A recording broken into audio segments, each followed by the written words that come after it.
भक्ति कभी अंध नहीं होती। उसके पास श्रद्धा और विश्वास की दो आंखें होती हैं, हमेशा। भक्ति का मतलब क्या होता है? भक्ति का मतलब होता है किसी के ऊपर विश्वास करना, किसी के ऊपर बिलीव करना, ट्रस्ट करना। जब आप किसी गाड़ी में बैठते हो, ड्राइवर गाड़ी चलाता है, तो आप उस ड्राइवर पे विश्वास करते हो, उसके डॉक्यूमेंट थोड़ी चेक करते हो। जब आप डॉक्टर से दवा लेना चाहते हो, तो आप उस डॉक्टर पे विश्वास करते हो। उसका कोई पूरी तरह से जानकारी थोड़ी निकालते हो कि इसने किसकी दवाई करी है या कहाँ पढ़ा है, इसके पास कौन से डॉक्यूमेंट सर्टिफिकेट है। आप विश्वास करते हो। जीवन के हर क्षेत्र में आपको विश्वास करना होता है। जब आप फल वाले के पास जाते हो, तो दो फल आप देख के रखते हो, तीन फल वो रखता है आपकी टोकरी में, और वो तोल के लाते हो। आप ये विश्वास करते हो कि वो सड़ा हुआ फल नहीं देगा।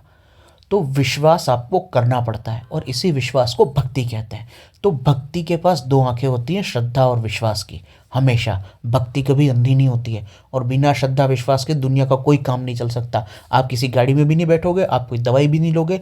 यहाँ तक कि आप पढ़ने जाते हो तो बचपन में टीचर पे विश्वास करते हो, आपके माता पिता ये ट्रस्ट करते हैं कि नहीं, ये सही विद्यालय है और यहाँ पढ़ाने वाले लोग सही पढ़ाएंगे, तब आप पढ़ पाते हो। अगर विश्वास ना करो तो पढ़ भी नहीं सकते।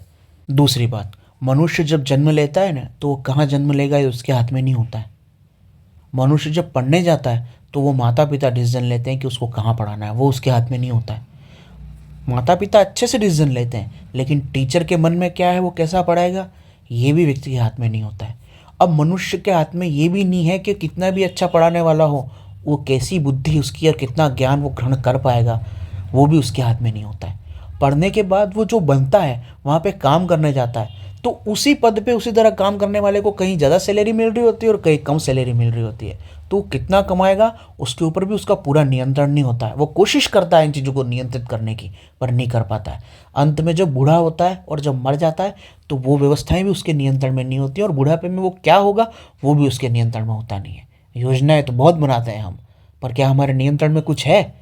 और ऐसी परिस्थिति जहां हम समाज के नियमों के अधीन हैं, राजनीति के नियमों के अधीन हैं, हमारी खुद की क्षमताओं के अधीन है, हम हमारा शारीरिक बल, हमारा बौद्धिक बल, हमारी ज्ञान क्षमता जैसी होती है, वैसा ही जीवन हम जीते हैं। और ये सब चीज़ें हासिल करने से नहीं आती हैं, ये प्रकृति प्रदत्त होती हैं।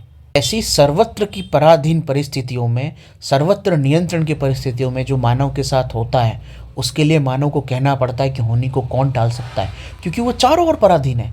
इसलिए कहना पड़ता है कि होनी को कौन टाल सकता है। और ऐसी अवस्था में जहाँ हम चारों तरफ से नियंत्रित हैं, इतने सारी व्यवस्थाओं के अंदर बद्ध हैं, तब अगर हमारे साथ कुछ अच्छा हो रहा है, तो कहना पड़ता है कि जो अच्छा किया वो ईश्वर ने किया।